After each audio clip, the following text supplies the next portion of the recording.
عليك يا سيدي يا رسول الله وعلى آلك وصحبك يا حبيب الله الصلاة والسلام عليك يا رحمة للعالمين وعلى آلك وصحبك يا خاتم النبيين.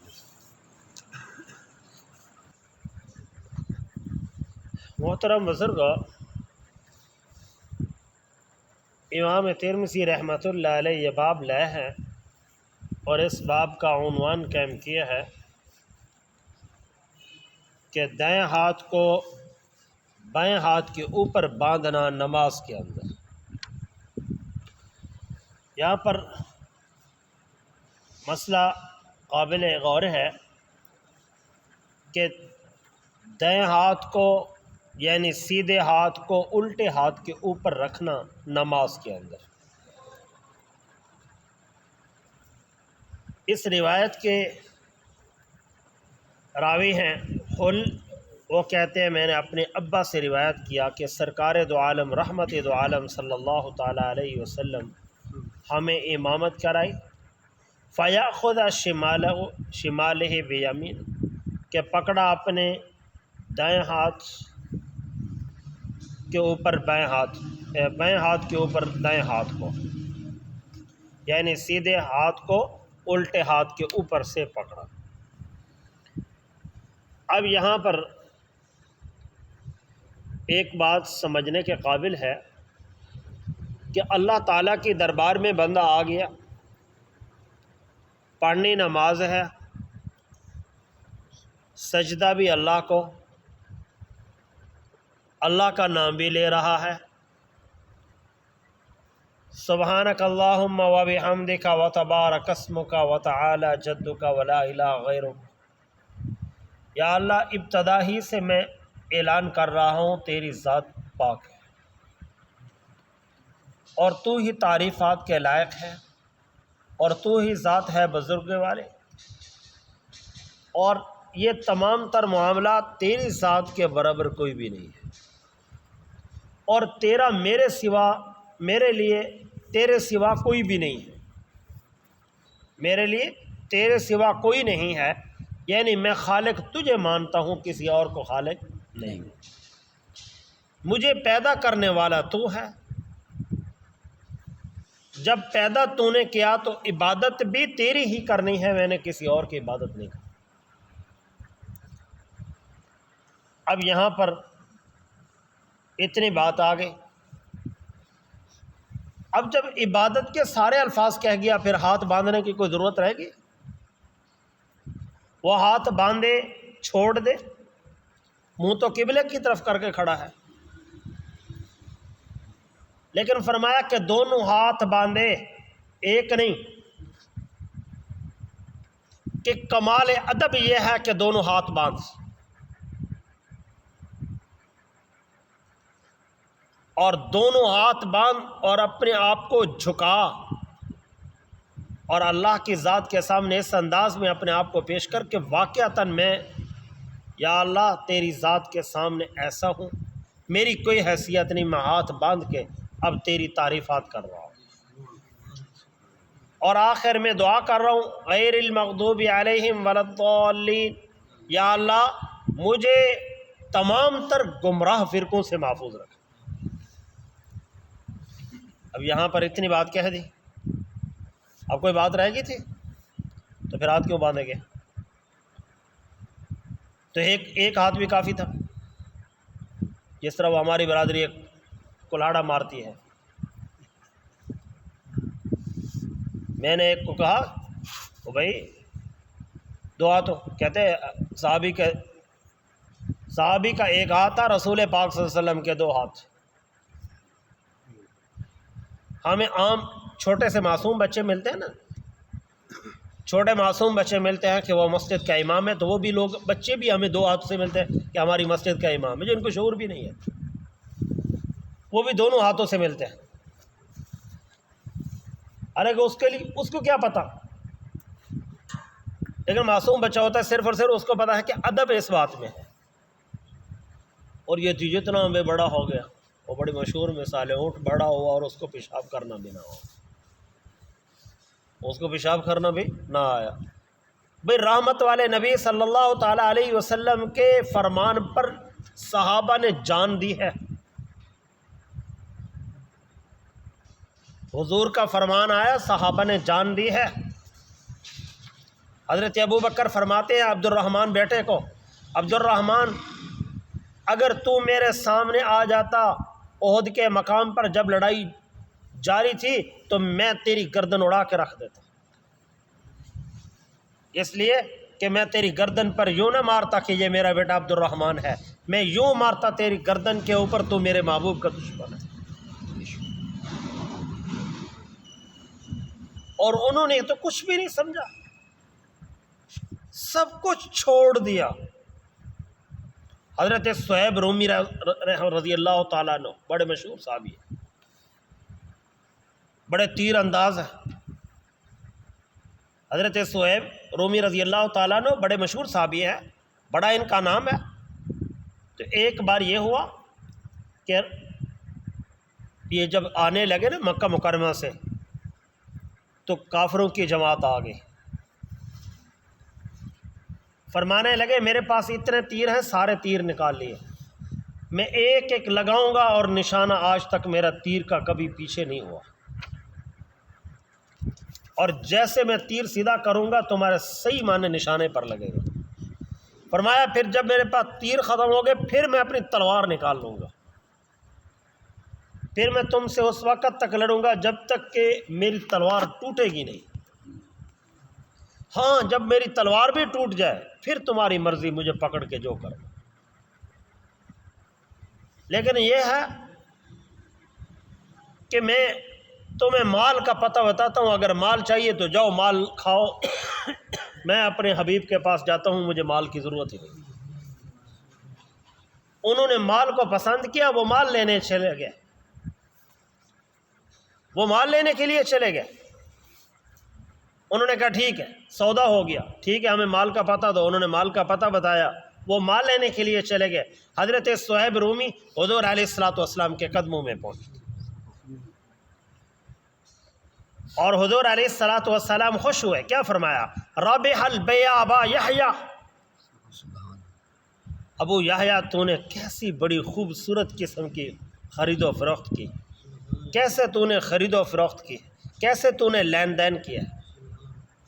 یہ تو وہ ہیں جو اپنے سب کچھ قربان کرتے ہیں حضور کے لیے. اور صحابی کے پیچھے بھی بدنامی لگا دی کہ حضور کو ایک ہاتھ دے کر کھڑا تھا، حضور دو ہاتھ ارشاد فرمائے، حضور کے ہاتھ میں ایک ہاتھ. او بے وقوف، تھوڑا سا حدیث نہیں سمجھ آتی تو ہم سے سمجھ لے، نہیں آتی تو ہم سے سمجھ لے. حضور علیہ الصلوۃ والسلام کے ہاتھوں میں صحابی کہتا ہے میرے ہاتھ تھا. یہ تو نہیں کہا کہ حضور علیہ الصلوۃ والسلام کے ہاتھوں کے پیچھے میرا ہاتھ نہیں تھا. یہ ہے رحمت والا نبی دو ہاتھ دیں اور صحابی ایک ہاتھ دیں، یہ ہو سکتا ہے؟ تھوڑا سا عقل تو کام لے. اور یہاں پر بھی اللہ کیا فرمایا، کیا حضور علیہ الصلوۃ والسلام کے بارے میں صحابی کیا فرما رہے ہیں کہ حضور علیہ الصلوۃ والسلام نے ہمیں نماز پڑھائی اور دونوں ہاتھوں کو باندھا، فَيَأْخُذَ یا خدا پکڑا، یَأُمُّنَا ہمیں امامت کرائی. یہ نماز پڑھی جا رہی، ادھر بھی کھلو رہے، پھر ایسا کر لیں، پھر بھی یہ نماز ہو رہی ہے.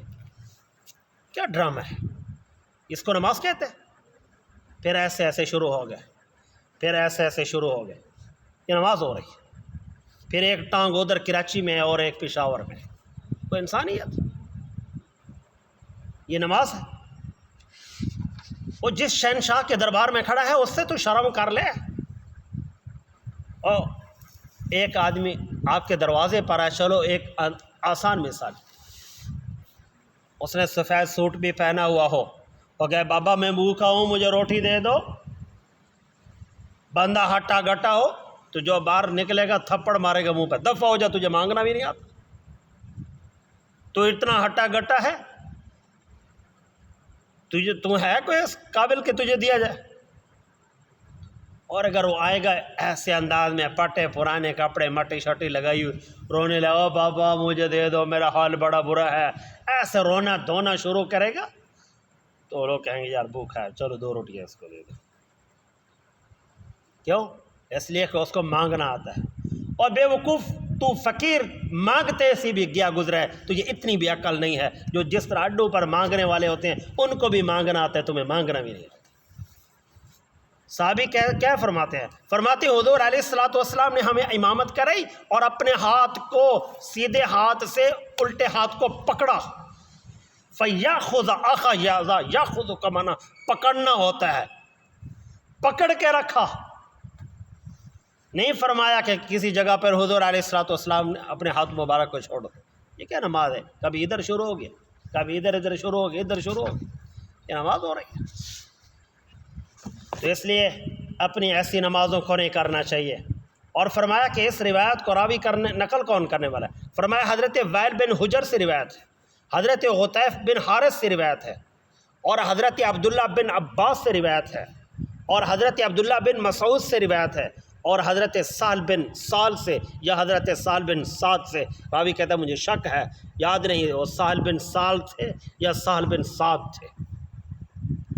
سمجھ آئی بات؟ اور یہ سہل بن سعد تھے تو ان کی قبر مبارک کہاں ہے؟ میں نے بتایا ہے آپ کو, راجن پور کی پہاڑی میں, جہاں التمش بادشاہ کو شوق ہوا وہ بھی اس کی قبر کی زیارت کے لیے نکلا. اتنا بڑا بادشاہ علماء کو ساتھ لے کر آیا, اور التمش بادشاہ وہاں پر بیٹھتا ہے کہ مجھے بڑا سکون آیا. وہاں پر جب بھی جاؤ نا, یہ ڈکیٹ اشتہاری سارے اسی پہاڑی پر بیٹھے ہوتے ہیں. ان سے پوچھا گیا کیوں بیٹھے ہو؟ کہتے ہیں اس بابے کی کرامات ہیں, جب کوئی ہمارے اوپر فوجی آتے ہیں ہم اس بابے کو کہتے ہیں, اللہ تعالیٰ سے التجا کرتے ہیں, بابے کا وسیلہ دیتے ہیں, فوجی پھیر کے چلے جاتے ہیں, ہم نظر ہی نہیں آتے. ڈکیٹ اشتہاری لوگ ڈکیٹ, کئی لوگوں کے قاتل, بڑے بڑے ڈکیٹ, بڑے گینگر لوگ وہاں پر بیٹھے ہوتے ہیں.